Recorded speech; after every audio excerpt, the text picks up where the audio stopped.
हमारे चैनल को सब्सक्राइब करें और वीडियो सबसे पहले अपने मोबाइल पर पाने के लिए बेल आइकन को दबाएं।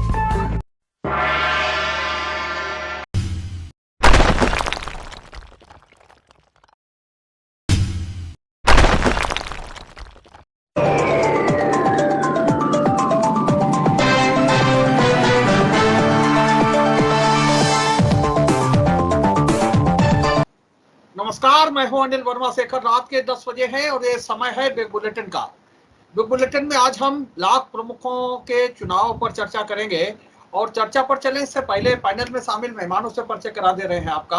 आज भारतीय जनता पार्टी से आदेश अग्निहोत्री जी हैं, कायमगंज से हैं, भारतीय जनता पार्टी के व्यापार प्रकोष्ठ के जिला अध्यक्ष हैं और व्यापार मंडल के विभिन्न पदों से जुड़े हैं। इसके अलावा प्रोफेसर आलोक बिहारी शुक्ला भारतीय महाविद्यालय से हैं, भारतीय जनता पार्टी का पक्ष रखेंगे। कांग्रेस से शुभम तिवारी हैं, वो कांग्रेस के अध्यक्ष हैं और आदरणीय विवेक नारायण मिश्रा जी प्रदेश कांग्रेस कमेटी के सदस्य हैं, कन्नौज से जुड़ते हैं। अनिल मिश्रा जी समाजवादी पार्टी के वरिष्ठ नेता हैं, समाजवादी पार्टी का पक्ष रखेंगे, मीडिया विभाग के कोऑर्डिनेटर हैं और राधे श्याम छात्र सभा के अध्यक्ष रहे हैं, युवा नेता हैं समाजवादी पार्टी के। ब्लॉक प्रमुखों का चुनाव आज संपन्न हो गया। जिलाधिकारी ने जो 7 ब्लॉक हैं उनके ब्लॉक प्रमुखों को, नवनिर्वाचित ब्लॉक प्रमुखों को प्रमाण पत्र वितरित कर दिए। अब जैसा कि पूर्व निर्धारित है, पूर्व घोषित है, 12 जुलाई को शपथ ग्रहण है और इसके साथ ही त्रिस्तरीय पंचायत चुनाव का जो सिलसिला है वो पूरा हो जाएगा और इसके बाद में जो पंचायत के विभिन्न अनुक्रम है वो सही तरीके से काम करने लगे। और पंचायत चुनाव में पहले मतदान के जरिए प्रधान, बीडीसी और जिला पंचायत सदस्यों का फैसला हुआ। उसके बाद में जिला पंचायत अध्यक्ष का फैसला हुआ और उसके बाद में ब्लॉक प्रमुख का फैसला हुआ। जो स्थिति थी पिछली बार की, फर्रुखाबाद के 7 ब्लॉकों में समाजवादी पार्टी का कब्जा था और 7 सीटें समाजवादी पार्टी ने खो दी है। ले दे करके समाजवादी पार्टी 2 सीटों पर अपने उम्मीदवार खड़ा कर पाई और दोनों की बहुत बुरी दुर्गति हुई। गाजीपुर में तो पार्टी का जो उम्मीदवार था उसका नामांकन पत्र रद्द हो गया और आज मोहम्मदाबाद में चुनाव था, मतदान था, वहाँ बहुत बुरी गति से हार मिली है समाजवादी पार्टी को। केवल 2 प्रत्याशी खड़े किए थे। बलपुर में भी एक महिला समाजवादी पार्टी से संबद्ध होने का दावा कर रही थी। वो उसके परिजन एक दिन पहले समाजवादी पार्टी के धरने में बैठे थे और हम लोगों ने खबर भी उसकी दिखाई है कि किस तरह से वो महिला नामांकन नहीं कर पाई अपना और नामांकन करने के दौरान जो कुछ हुआ वो सारे दृश्य आप सब लोगों ने खबरों में देखे हैं और समझे हैं। समाजवादी पार्टी उस महिला की भी मदद नहीं कर पाई। समाजवादी पार्टी उस महिला ने जब समाजवादी पार्टी के कार्यालय की शरण ली तो उस समय ये कहा गया, आमतौर पे होता ये है कि जब व्यक्ति मुसीबत में हो तब बहुत सी चीजें तकनीकी रूप में नहीं देखी जाती, लेकिन उस दिन उस महिला से कहा गया कि आप समाजवादी पार्टी की सदस्य नहीं है, इसलिए पहले सदस्य बनिए, फिर आपकी मदद की बात सोची जाएगी। तो ये स्थिति कुल मिलाकर के रही है इस ब्लॉक प्रमुख चुनाव की। और आज फिर सांसद मुकेश राजपूत ने कहा है कि ये भारतीय जनता पार्टी की जीत है। मुकेश राजपूत ने फिर कहा है कि मोहम्मदाबाद, नवाबगंज में भारतीय जनता पार्टी के समर्थक प्रत्याशी थे। आज फिर मुकेश राजपूत ने कहा है कि ये भारतीय जनता पार्टी की जीत है और ये जीत इतनी असरकारी है कि ये 2022 से लेकर के 2024 तक इसका असर जाएगा और जो भी चुनाव होंगे ये भाजपा की जनता में जनता की जीत है, ये कहा सांसद मुकेश राजपूत ने। और ये इसे पूरी तरह से भारतीय जनता पार्टी की जीत बताया है। तो इस तरह से जो 5 ब्लॉक हैं वहाँ निर्विरोध चुनाव की स्थिति रही, निर्विरोध ब्लॉक प्रमुख चुने गए। इसके बाद में 5 या 6 ब्लॉकों में और 7वें ब्लॉक में आज भी भाजपा समर्थक, सांसद जी के अनुसार भाजपा समर्थक उम्मीदवार की भारी बहुमत से जीत हुई है, बड़े मतों से जीत हुई है। ये ब्लॉक का चुनाव का जो नतीजा है वो पूरी तरह से भारतीय जनता पार्टी के पक्ष में गया है।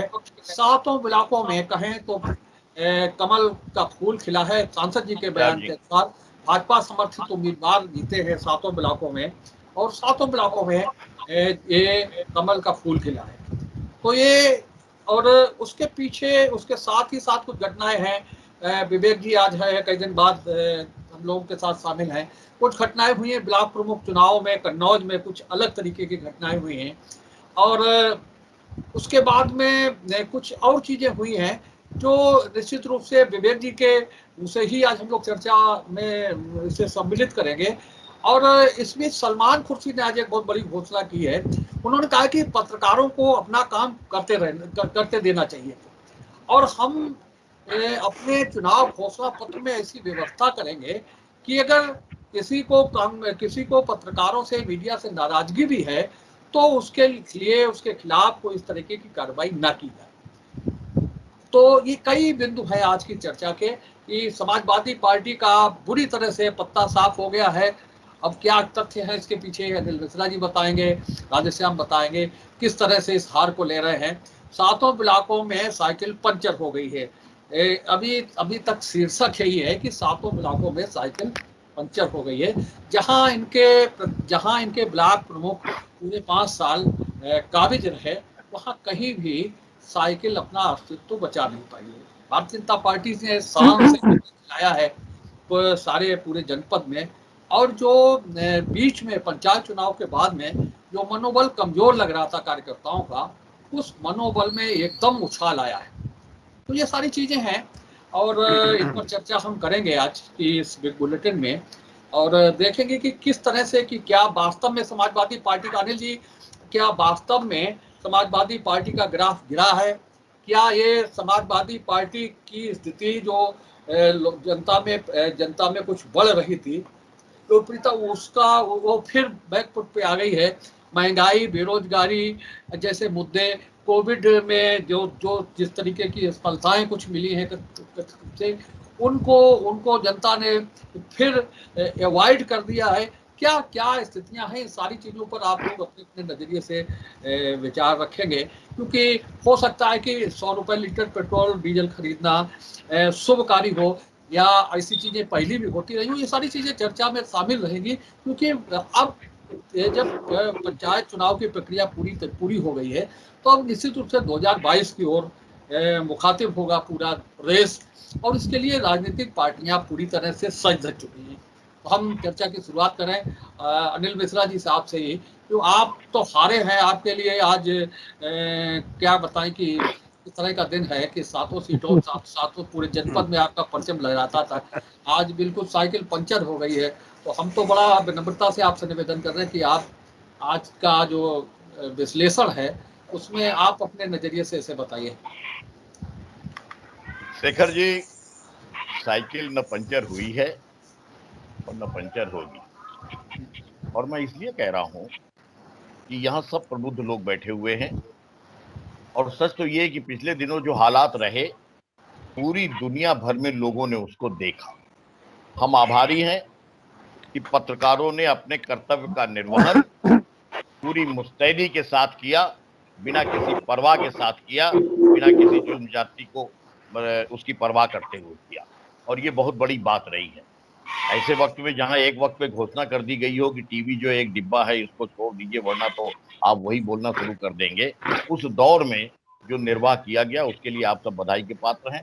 और पत्रकारों के संदर्भ में जहां से भी आवाज आएगी, जिसकी भी आवाज आएगी, हम उस आवाज का इसलिए स्वागत करते हैं कि जहां पे एक चौथा स्तंभ अगर ये न हो तो शायद मालूम ही ना पड़े कि क्या हुआ बहराइच में, शायद ये मालूम ही नहीं पड़ता कि क्या हुआ माता प्रसाद पांडे जी के साथ, शायद ये मालूम ही नहीं होता कि नारी शक्ति का क्या अपमान हुआ। और मैं इसलिए कह रहा हूं कि आज एक नया चेहरा उभर करके भारतीय जनता पार्टी का आया है। हमारे भारतीय जनता पार्टी के मित्रों के चेहरे पर मुस्कान भी नहीं आ रही। मैं चाहूंगा कि सुनते वक्त तो मुस्कान आनी चाहिए। ये तो देखिए आदेश जी हंसे, कुछ आनंद आया, एक नया चेहरा आया है साहब। आज से हम जो है क्या, बल्कि हिंदुस्तान के आम जन जो है वो उसने कहना शुरू कर दिया, मन में सोचना शुरू कर दिया है कि ये भारतीय जुल्मी पार्टी है। जनता पार्टी अब कहाँ रही। जुल्म की जो है वो जहां पर भी जिस जगह भी, और मैं साफ कहूंगा आज कि आज के इस दौर में बाकायदा जंगल राज कायम है। इस वक्त सर्वाइवल ऑफ द फिटेस्ट का कानून है कि जिसमें जो ताकतवर है वो कमजोर को कहीं ना कहीं अपने जो है खाता है। इसकी जो है एक परंपरा डाली गई और बहुत अच्छा हुआ। इसलिए अच्छा हुआ कि अगर ये चुनाव न होते, ये छोटे से चुनाव, कई सवाल उभर करके आए हैं। एक सवाल तो ये भी उभर करके आता है कि ये तो मानने के लिए बाध्य हो गए हैं कि हाँ जातियां हुई। अगर ये मानने के लिए बाध्य न हुए होते तो बहराइच के सीओ से लेकर के और उसके बाद में जो है वो एसएचओ और वहां के और भी पुलिस कर्मियों के खिलाफ कार्रवाई नहीं की गई होती। कार्रवाई की गई, हम स्वागत कर रहे हैं, लेकिन उस कार्रवाई ने यह भी साबित कर दिया है कि आपके राज में आपके जो है प्रशासन ने बाकायदा जाति की। और हम आज आपकी डिबेट के माध्यम से जो भी प्रशासनिक अधिकारी हैं और जो पुलिसकर्मी हैं, इनसे सबसे कहेंगे कि देख लीजिए, आंख खोल करके देख लीजिए और समझ लीजिए कि आप कहीं का आदेश मानते हो और जब छींटे जाती हैं, जब पूरी दुनिया में जो है चेहरा बदरंग होता है, तो उसके बाद गाज भी आप पे गिरती है। इसलिए आगे से ये देख करके चलिए कि कहाँ पे कौन जो है अपने कहाँ घुंघरू किसके बज रहे हैं और तबले पे थाप किसकी पड़ रही है। ये एक वार्निंग है उनके लिए कि आप अगर कुछ करोगे और उस हुक्म को मानोगे तो आने वाले वक्त में आप ही को शहीद कर दिया जाएगा। लेकिन पुलिस पर एक चीज साहब, दूसरी बात मैं एक बात और कह दे रहा हूं इसी में कि बात आई है कि यहाँ पे साफ तौर के ऊपर ये कहा गया है कि ये महंगाई और बेरोजगारी और इसके मुद्दे की बात आई। ये मुद्दे जो है ये गौड़ नहीं है और न ये मुद्दे कभी खत्म होंगे शेखर जी। ये मुद्दे आदमी की जिंदगी को प्रभावित कर रहे हैं, मध्यम वर्ग से लेकर के आम जनता की जिंदगी को प्रभावित कर रहे हैं। इसके संदर्भ में कुछ कहने को है ही नहीं भारतीय जनता पार्टी के पास में। और मैं आज कह रहा हूं कि भारतीय जनता पार्टी के एक विधायक ने कहा, उसने ये कहा कि जब 30-32 रुपए में पेट्रोल मिलता है तुमको, डीजल मिलता है तुमको, तो क्यों इतना टैक्स लगाए हुए हो कि आम जनता को 100 रुपए में दे रहे हो। टैक्स हटा दो और आम जनता को जो है अपने महंगाई से निजात देने की बात करो। लेकिन वो जानते हैं कि हमने जो एक आवरण लगा रखा है, जहां पे हम तथाकथित धर्म की बात करते हैं, जहां तथाकथित 370 की बात करते हैं, जहां तथाकथित लोगों को फिरका परस्ती में बांटने की बात करते हैं, वहां लोग बेवकूफ बन जाते हैं। लेकिन आखिरी कहावत है जिसपे मैं अपनी बात को विराम दे रहा हूं। अंग्रेजी में एक कहावत है कि you can be fool a person for some time. आप किसी को कुछ समय तक बेवकूफ बना सकते हो, आप कुछ लोगों को कुछ समय तक बेवकूफ बना सकते हो, लेकिन आप सबको हमेशा के लिए बेवकूफ नहीं बना सकते हो। स्थितियां वही आ गई हैं, जनता जवाब देगी आपको। विवेक जी, वर्मा जी, जो आज का विषय आपने रखा है ये वास्तव में बहुत ही एक तरीके से भारतीय जनता पार्टी को आईना दिखाने वाला विषय आपने रखा है। और जिस तरीके से ये जीत का जश्न मना रहे हैं, आमतौर पे शिष्टाचार में जीत की बधाई दी जाती है, लेकिन ये इनकी जीत इतनी अनैतिकपूर्ण है कि ये बधाई देने के योग्य भी नहीं है। और आप जश्न मना रहे हैं ऐसे माहौल में जबकि प्रदेश की जनता महंगाई से जूझ रही है, प्रदेश का युवा बेरोजगारी से जूझ रहा है, कोरोना से लाखों लोगों की बेवक्त में मौतें हो गई, ऑक्सीजन की कमी से, दवाई की कमी से।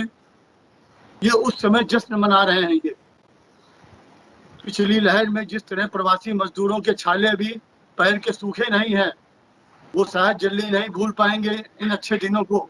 आज उसके बीच में सबका साथ सबका विकास का नारा देने वाली भारतीय जनता पार्टी अगर जश्न मना रही है तो इस पे भी एक बड़ा सवालिया निशान है। और जिस तरीके से हिंसा का तांडव हुआ पूरे प्रदेश में, चाहे कन्नौज हो चाहे और दूसरे शहर हो, तो उससे ये तो बिल्कुल साफ साबित हो गया कि भारतीय जनता पार्टी ना तो राम को ही मानती है और ना ही गांधी को मानने वाली है। राम ने लंका जीतने के बाद विभीषण को गद्दी दे दी थी। गांधी जी जो अहिंसा परमो धर्मा की बात करते थे, जिनको ये मानने की बात करते हैं सत्ता में आने पे 50 साल तक झंडा नहीं फहराने वाली पार्टी है, तो ये सब बिल्कुल बेनकाब हो गए हैं। और ये सत्ता के मद में इस कदर चूर है कि इनको ये याद भी नहीं रहा कि 2015 में समाजवादी पार्टी ने जिला पंचायत अध्यक्ष की 63 सीटें जीती थी और उसके बाद दोबारा सत्ता में आए, ये भी भूल गई है। ये भी भूल गए कि जर्मनी में हिटलर, जो भारतीय जनता पार्टी के वर्तमान शासन से कई गुना ज्यादा लोकप्रिय था, लेकिन इतिहास में किस रूप में दर्ज है ये भी सत्ता के मद में ये लोग भूल चुके हैं। ये आज फिर मैं अपने भाजपा के सम्मानित प्रवक्ताओं से यही कहूंगा, वो अपने आदत के मुताबिक विषय से अलग हटके बात न करें। और दूसरा, अब ये बताएं कि जब उन्होंने जिला पंचायत अध्यक्ष से लेके ब्लॉक प्रमुख में जो जीत हासिल करी है, इस जीत हासिल करने के बाद उनके पास गांव के लोगों के लिए कायाकल्प की जन कल्याणकारी योजनाओं का क्या रोड मैप है, क्या विजन है, ये भी वो जनता के सामने रखें। आदेश जी बताइए भाई, आदेश जी। जी जी जी, देखिए साहब, अभी जो मिश्रा जी और विवेक जी के सवालों का हल बताइए, जवाब। अभी हमारे जो है वक्ता जी बोल रहे थे, देखिए मैं कहना चाहता हूं कि भारतीय जनता पार्टी हमारी एक ऐसी पार्टी एकमात्र है जो सभी के कल्याण के लिए कुछ न कुछ करती रहती है। अब जैसे कई योजनाएं हमारे प्रधानमंत्री जी ने चलाई, गैस जिन घरों में माताएं बहनें धुएं से पीड़ित थी उनको गैस बांटी, लोगों को पेंशन योजना बनाई, विभिन्न तरीकों से उन्होंने जो है कुछ न कुछ जनता को दिया है। कोरोना काल की बात करें तो हमारे प्रधानमंत्री जी ने निःशुल्क लोगों को, गरीबों को राशन वितरण कर रहे हैं, यानी कितने हजार करोड़ रुपए का प्रति महीने वो राशन फ्री बांट रहे हैं। और बढ़ते हुए व्यक्ति के ऊपर आरोप तो सभी लगाते हैं, जिनके जिनके कार्यकाल थे, क्या उनके कार्यकाल में कुछ नहीं होता था? देखिए, जो विपक्ष में बैठता है वो सत्ता पक्ष का विरोध करता है, उनको कुछ ना कुछ मैटर चाहिए। सही भी करोगे तो उसमें भी कोई न कोई जो है बवाल पैदा करेंगे। हमारी पार्टी का काम है, मैं अपने बताए पंडित श्यामा प्रसाद मुखर्जी और दीनदयाल उपाध्याय के चलते हुए पद चिन्हों पर चलते हुए आगे बढ़ रहे हैं, और पूरे भारत में हमने अपना केसरिया झंडा लगभग फहरा दिया है। देखिए, मैं बिंदु पे आता हूं, कश्मीर में क्या था? पंडित श्यामा प्रसाद दीनदयाल उपाध्याय जी ने कहा था, विषय पे शुभम तिवारी विषय पे कहिए। ठीक है। तो कहने का मतलब जो है कि जब आदमी सत्ता में होता, आरोप प्रत्यारोप तो लगते ही हैं, लेकिन हमारी पार्टी पूरी रणनीति के तहत हम लोग आगे बढ़ते हैं और काम करते हैं और विजय प्राप्त करते हैं। लोगों ने बहुत आरोप लगाए, यहाँ बवाल हुआ, वहां बवाल हुआ है, ऐसा मैं नहीं मानता। देखिए, बीडीसी मेंबर हमारे कायमगंज में भी निर्विरोध चुने गए, क्या कोई किसी ने दबाव डाला था? हमारे यहाँ जो है बहुत ही शांतिपूर्ण तरीके से ये हमारा जो है ब्लॉक प्रमुखों के चुनाव हुआ, उसमें जो है हमें भारतीय जनता पार्टी को विजय मिली। तो ये सब एक बहुत गौरव की बात है। हम लोग अपने पदचिन्हों पर चलते हैं, हम ऊपर पूरी रणनीति जब बन के आती है तभी हम काम करते हैं, सारे कार्यकर्ता तन मन धन से जुट जाते हैं, यही हमारे लोगों की खूबी है। बहुत बहुत धन्यवाद। देखिए मैं कांग्रेस की तरफ से जो बात रखना चाहता हूं, अभी भारतीय जनता पार्टी के आदरणीय प्रवक्ता ने जो बात कही, मैं बोलना तो कुछ और चाह रहा था, लेकिन उनकी बात का जवाब देते हुए जरूर बोलूंगा कि मैं नहीं समझ पा रहा था कि आखिर ये नीतियां भारतीय जनता पार्टी के अंदर आई कैसे, जहां पर महिलाओं के साथ अत्याचार हुआ है।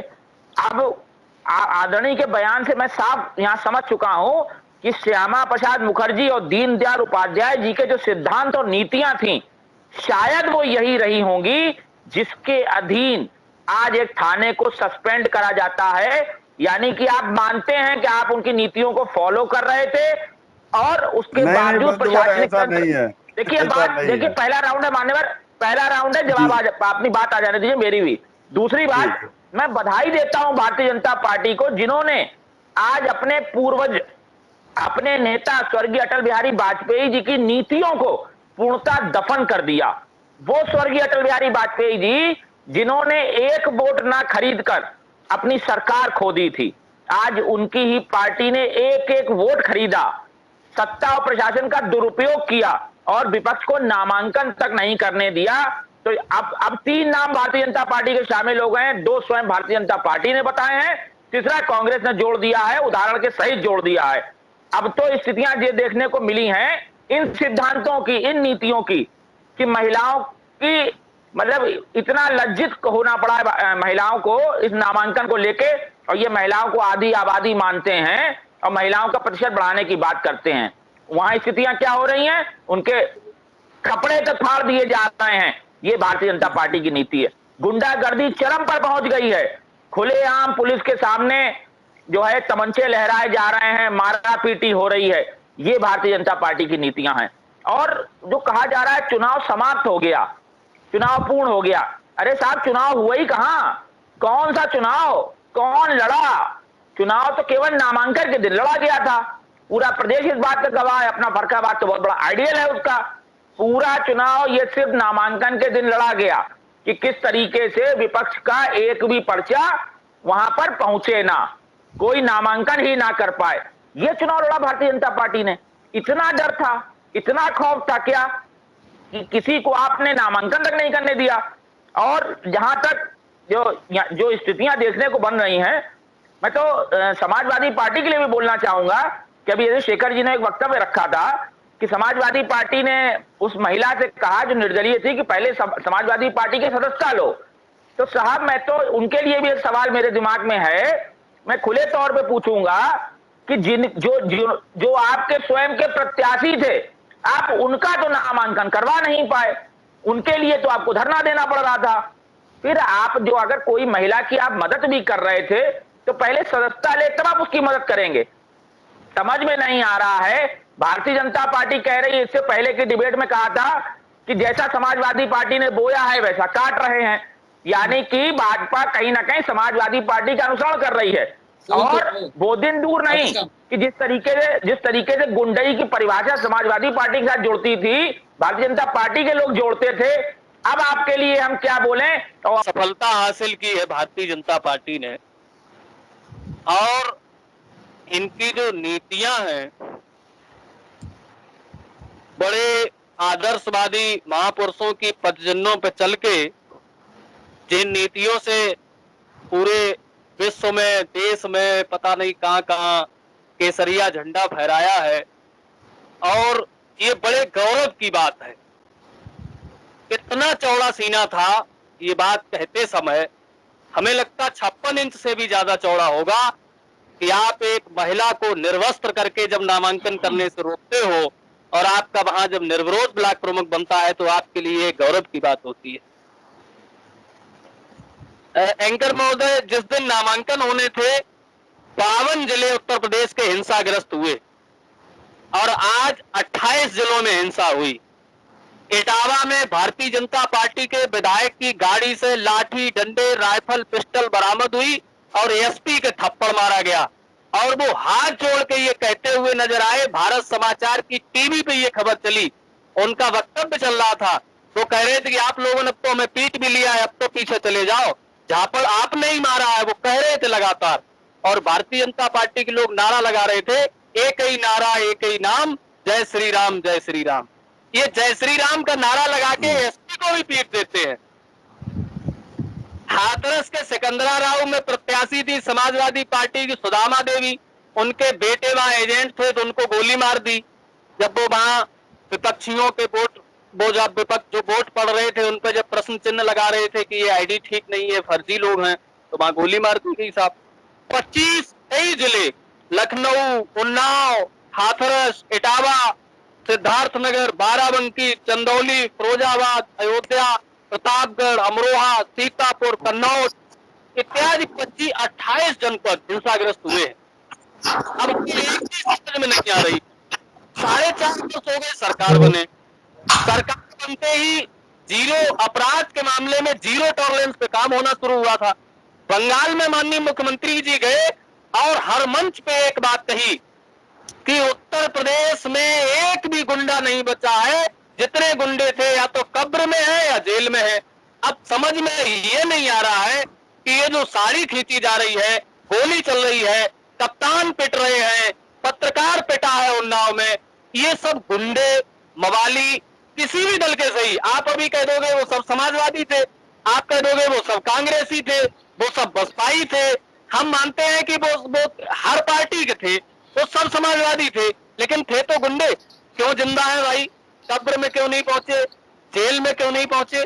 क्या आप 4.5 वर्ष करते रहे? 325 MLA की सरकार, हेलो, अब कौन सी दैवी शक्ति चाहिए आपको जिससे आप ये गुंडा राज खत्म कर पाओगे? चल रही है टीवी। रही बात फरुखाबाद की, भारतीय जनता पार्टी का इतना प्रचंड बहुमत है, उसके बावजूद 2 सीटों पर अपने प्रत्याशी नहीं उतार पाई। देखिए शेखर भाई, हमने कहा था कि हमने सब लोगों ने पहले जिला पंचायत अध्यक्ष का जब चुनाव परिणाम आया तो हम सब लोगों ने सेलिब्रेट किया। आज ब्लॉक प्रमुख जो हमारे प्रदेश में चुने गए, आपके चैनल के माध्यम से प्रदेश में सभी निर्वाचित और समर्थित ब्लॉक प्रमुखों को हार्दिक बधाई एवं शुभकामनाएं, और इस आशा के साथ कि प्रदेश अपने इन ब्लॉक प्रमुखों के माध्यम से एक नई गति प्रदान करेगा। देखो, लोगों का काम है कहना, कुछ तो लोग कहेंगे, अब इनके पास कुछ रहा नहीं है तो छोड़ो बेकार की बातों को, कहीं बीत ना जाए रहना। व्यर्थ। हाँ हाँ, बिल्कुल सही। अभी तो दिन शुरू हुआ है, अभी रात बीतने की बात नहीं आई।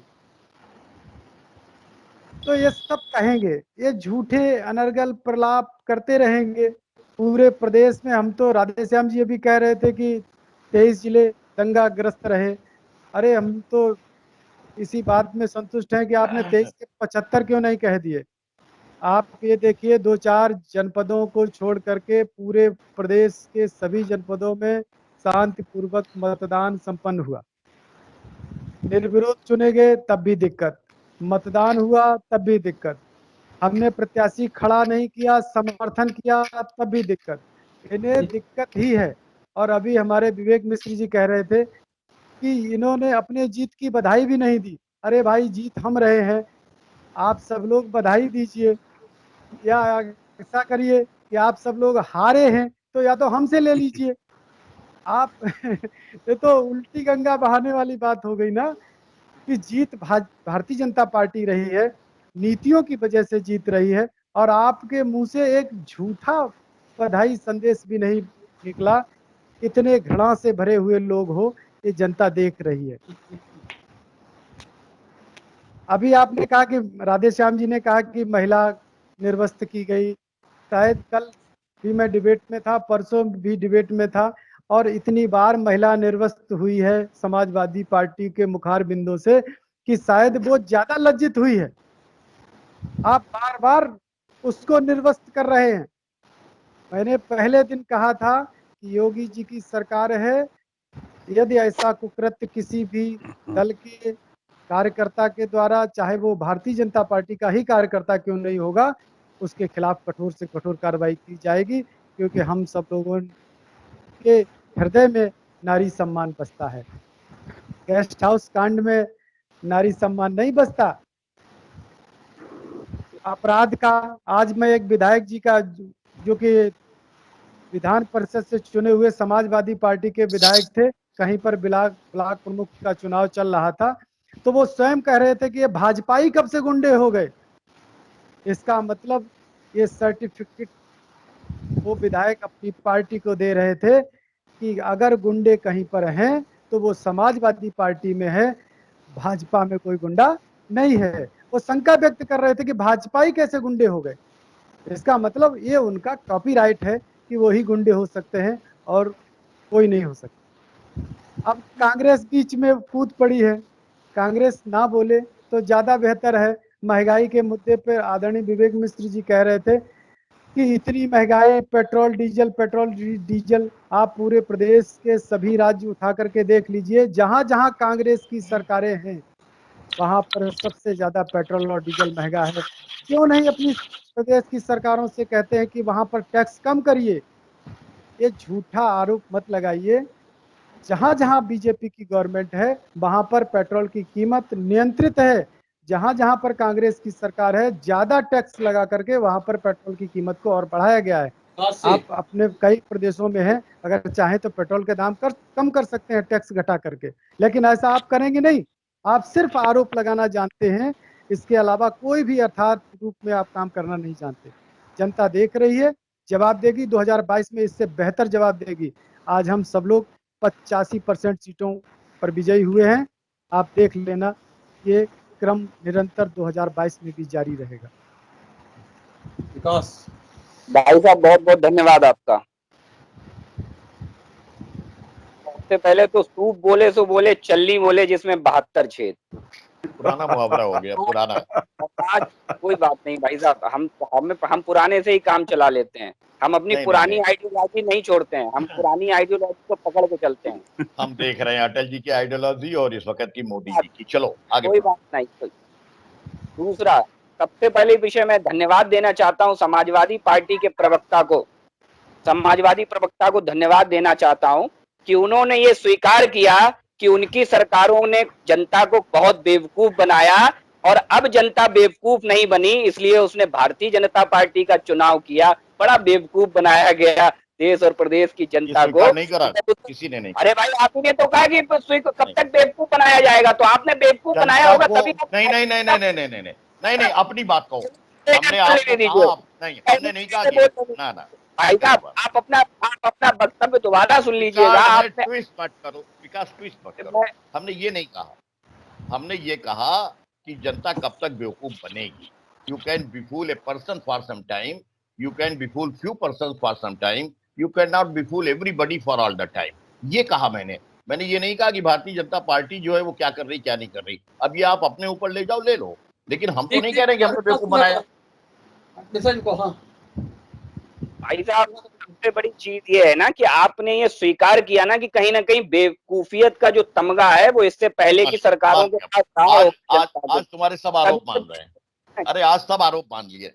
चलो सुनाओ, सब आरोप मान चलिए बहुत बहुत धन्यवाद। दूसरा, एक बड़ा विषय आया। आदरणीय एडिटर महोदय, मैं आपको धन्यवाद देता हूं कि आपने बड़ी विनम्रता के साथ अनुरोध किया। अन्यथा अगर आपके अनुरोध में विनम्रता नहीं होती तो ये समाजवादी पार्टी के लोग हैं, ये कैसे रिएक्ट करते कि आपको बेहतर पता है, क्योंकि आपने बड़े अच्छे तरह से इन्हें कवर कर रखा है। दूसरा, बहराइच एचएसओ पर कार्रवाई की बात हुई। बिल्कुल, ये उदाहरण है, ये बड़ा उदाहरण है कि ये भारतीय जनता पार्टी की सरकार में संभव है कि यहाँ प्रमोशन नहीं मिलता गलतियों पर। यहाँ डीएसपी अगर मुख्तार अंसारी के ऊपर पोटा लगाता है, उनके घर से एलएमजी बरामद करता है, तो उस डीएसपी को इतना मजबूर कर दिया जाता है कि बेचारा नौकरी छोड़ के भाग जाता है। ये केवल भारत समाजवादी पार्टी की सरकारों में संभव है। और दूसरा उदाहरण इसके इतर आपने ही दे दिया कि बहराइच के एसएचओ समेत पूरी कोतवाली को आदरणीय योगी जी की सरकार ने सस्पेंड कर दिया। ये बेसिक फर्क है समाजवादी पार्टी और भारतीय जनता पार्टी की आइडियोलॉजी। आपके यहाँ मुख्तार अंसारी पर जब कार्रवाई की जाती है तो डीएसपी बेचारे को इतना मजबूर कर दिया गया कि वो नौकरी छोड़ के भाग गया। और हमारे यहाँ अरे डीएसपी शैलेंद्र कुमार सिंह, डीएसपी शैलेंद्र कुमार सिंह, जिन्होंने एलएमजी बरामद की थी मुख्तार अंसारी के यहाँ थे। उस समय उत्तर प्रदेश में समाजवादी पार्टी के मुखिया आदरणीय मुलायम सिंह यादव जी की सरकार, बाकायदा उन्होंने फोन पे क्या क्या कैसे कैसे हैंडल किया था ये मुझे बताने की आवश्यकता नहीं है। वो बेचारे नौकरी छोड़ के भाग गए थे, बीच में नौकरी छोड़ के उन्हें भागना पड़ा था। तो बड़े बड़े ऐसे सैकड़ों उदाहरण है। तो बहुत छोटी पड़ जाएगी डिबेट, कई डिबेटों तक ये विषय चलता रहेगा, लेकिन ऐसे उदाहरण समाजवादी पार्टी के खत्म नहीं होंगे। एक दिन अलग से रख लीजिए अनिल जी, ये सिकवा खत्म हो जाए, जरा आमने सामने बात हो जाए, अलग से रख लीजिए। हाँ अनिल जी, जल्दी एक मिनट में सब लोग। हाँ, एक मिनट में कह रहा हूँ, लेकिन कुछ बातें सामने आई हैं, जरूरी है। एक बात बड़ी साफ सुन लीजिए कि हमने किसी बात का हम जवाब इनके इसलिए नहीं दे रहे हैं कि पूरी दुनिया स्वयं देख रही है कि क्या हुआ है और क्या झूठ बोला जा रहा है। इसी में सब बातें आ गई। बेटी बचाओ बेटी पढ़ाओ का नारा, मैं एक सवाल कर रहा हूं जिसका जवाब नहीं होगा। उत्तर प्रदेश की राज्यपाल महिला, 11 महिलाएं मोदी जी के मंत्रिमंडल में, 4 महिलाएं योगी जी के मंत्रिमंडल में, 11 महिलाएं सांसद, 40 महिलाएं विधायक, और उसके बाद में आपके यहां से किसी महिला की कोई आवाज नहीं उठी है नारी के चीरहरण की। इसी से संबंधित आ जाइए, बहराइच का मामला कब आपने एक्शन लिया? बहराइच वाले मामले में तब एक्शन लिया जब पूरी दुनिया के सामने आप बेनकाब हो गए, पूरे वीडियो देख करके दुनिया ने थूकना शुरू कर दिया। उसके बाद में आपने एक अपने जो है क्या कहते हैं एक्शन लेने की बात करी। एक चीज और, ये जो आपके गौरव की बात है, आपके लिए हम आपको बधाई दे रहे हैं।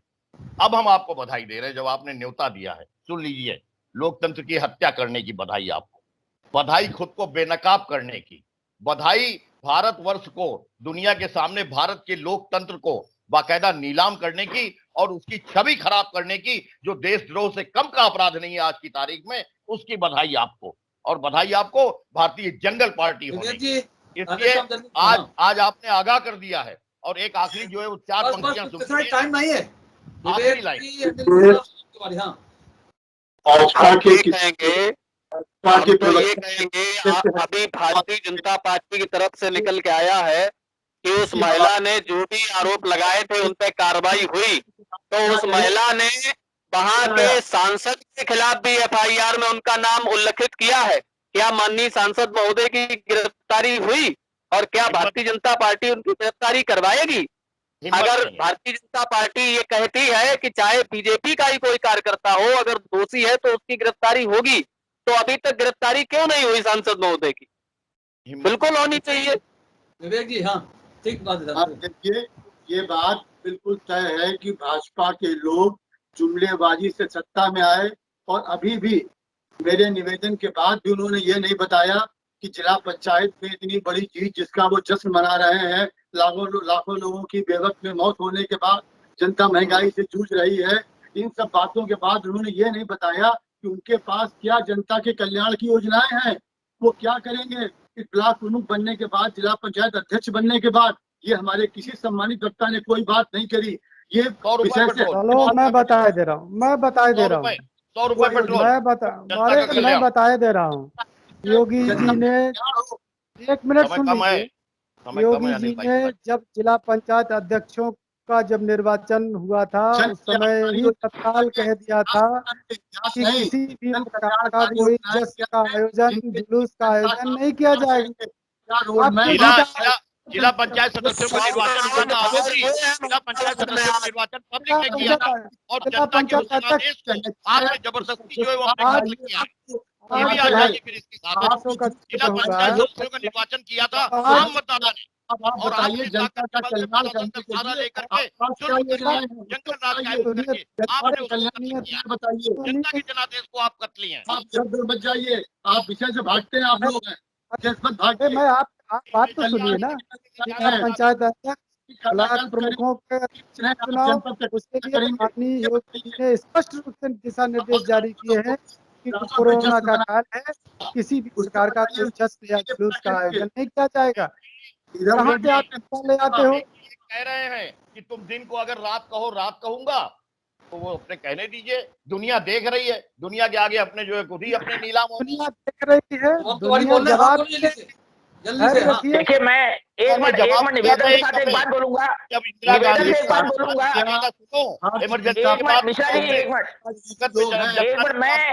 आज आपने 2 गुना ज्यादा किया जनता। अरे मैं भाजपा को जवाब देना चाहूंगा। नोट करिए आज के दिन और ये तारीख नोट करिए, जनता आपको जवाब देगी। इस समय मैं भारतीय जनता पार्टी को बताना चाहूंगा, 85% मैं भारतीय जनता पार्टी को कुछ बताना चाह रहा हूँ। क्या जवाब है? माना रहा है। हम लोग अपने कर्म पे विश्वास करते हैं, जब काम करेगा तो आदमी उसका जो है विरोध करेंगे। आरोप प्रत्यारोप तो हर सत्ताधारी पे लगते रहते हैं। कुकर्म, तुम संघर्ष करो, हम तुम्हारे साथ हैं, यही कर्म है, कर्म या कुकर्म नहीं। अरे ये ऐसा नहीं है, जब सत्ता पहले तो आदमी, अरे कांग्रेस का तो बहुत बड़ा चिट्ठा है, अरे कांग्रेस का बहुत बड़ा चिट्ठा है। मैं खोलूं तो गुजरात को 72 सालों में बर्बाद कर दिया, अरे बर्बाद कर दिया हिंदुस्तान को। अरे सोमनाथ मंदिर के पुनर्निर्माण का विरोध भी इन्होंने किया था, राम मंदिर में भी इन्होंने गड़बड़ किया। ये सब क्या है? अरे अपने अपने गिरेवा में झांक के देखिए, आप अपने अपने गिरेवा में झांक के देखिए। तो चंदा ही खा लिया। अरे चंदा नहीं, जब आप चंदा ही खा लिया में थे, सत्ता में थे, वो पार्टी हिसाब मांग रही है, किसी ने कभी 1 रुपया नहीं दिया। अरे हम लोग जो है, हम लोग काम करते हैं, हमें काम करते हैं। 2022 में पूर्ण बहुमत से ज्यादा हम जीतेंगे।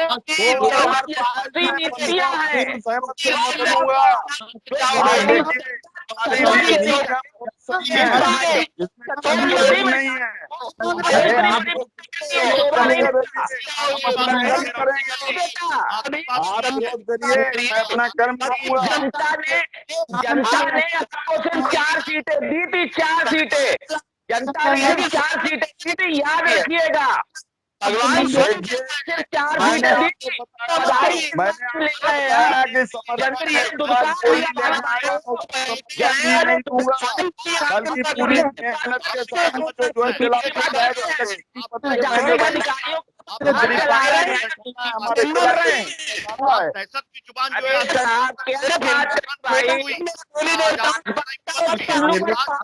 नहीं होगा अरे पहले अपने अपने कर्म देखिए कि क्या किया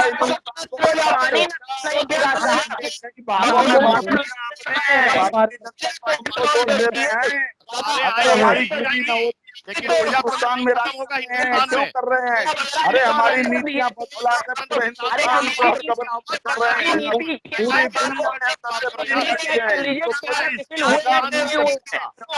दुनिया के पार्टी है तो आरोप रहेंगे, नहीं है।